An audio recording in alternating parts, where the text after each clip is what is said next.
નમસ્કાર, હું છું સિતાબ કાદરી. અત્યારે પાલનપુર સિટી હાયર સેકન્ડરી સ્કૂલના પ્રિન્સિપાલ જોડે એમની સાથે વાર્તા કરીશું કે એમણે અગાઉ પણ આ જે પ્લાસ્ટિક મુક્ત અને ગંદકીના જે ઢગલા શાળાની આગળ ખડકાયા છે, કારણ કે અહીંયા નાગણીજી માતાનું મંદિર છે, સિટી હાયર સેકન્ડરી સ્કૂલ છે અને બીજી નૂતન હાઈસ્કૂલ પણ છે અને મુખ્ય માર્ગ છે, છતાં પણ આ વિસ્તારની અવગણના કરવામાં આવે છે અને આ કચરા માટે અવારનવાર સાહેબે રજૂઆત કરી છે. સાહેબ, શું કહેશો આ સંદર્ભે? આ સંદર્ભે મારે ખાસ વાત એ કરવાની થાય તો નગરપાલિકાના પ્રમુખ સાહેબ, નગરપાલિકાના ચીફ ઓફિસર સાહેબ અને માન્ય કલેક્ટર સાહેબને પણ મારી એક નમ્ર વિનંતી છે કે આ ગંદકી છેલ્લા 4 વર્ષથી જે છે એ જબરજસ્ત પરિસ્થિતિ ખરાબ છે. બાળકોના ભવિષ્ય સાથે ચેડા થાય છે, જન આરોગ્ય સાથે પણ ચેડા થાય છે અને વાલીઓની જોડે વારંવાર રજૂઆત થઈ છે મારી જોડે. તો આના અનુસંધાને મેં વારંવાર બધા સાહેબોને રજૂઆત પણ કરી છે.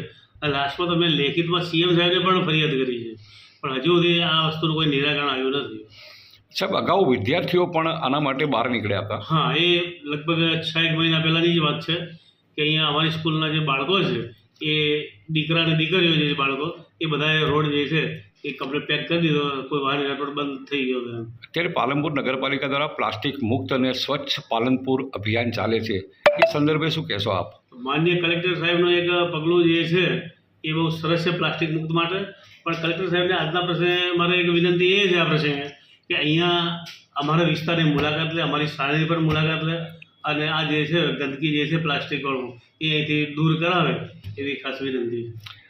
આ હતા પાલનપુર સિટી હાયર સેકન્ડરી સ્કૂલના પ્રિન્સિપાલ ગાસુરા સાહેબ, અને કે તેમણે એમની વેદના ઘણા સમયથી એ કહેતા આવ્યા છે, પણ આ સમસ્યાનું સમાધાન થતું નથી. હવે જોવાનું એ રહ્યું કે આગામી દિવસોના અંદર કેટલા અંશે આ સમસ્યાનું સમાધાન